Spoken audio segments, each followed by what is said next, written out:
Sir కొత్తగా gig అనే కార్మిక శక్తి భారత ఆర్థిక వ్యవస్థలోకి వచ్చింది.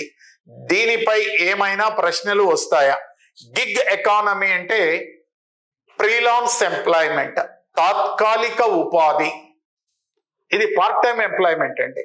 ఇప్పుడు సంతోష్ మీకు ఇక్కడ గిగ్ ఎకానమీ అంటే, గిగ్ ఎకానమీ అనేది COVID-19 తర్వాత బాగా వచ్చిందండి. అంతకు ముందు కూడా భారతదేశంలో ఉన్నది. ఆర్థిక సంస్కరణలో భాగంగా వచ్చినది.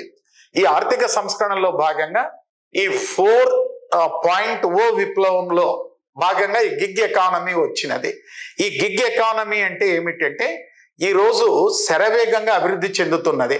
ఇప్పుడు హైదరాబాద్కి కొంతమంది గ్రూప్ 1 కానీ సివిల్ సర్వీస్ కానీ గ్రూప్ 2 ప్రిపేర్ కావడానికి గ్రామీణ నేపథ్యం నుంచి వాళ్ళు హైదరాబాద్కు వస్తారు.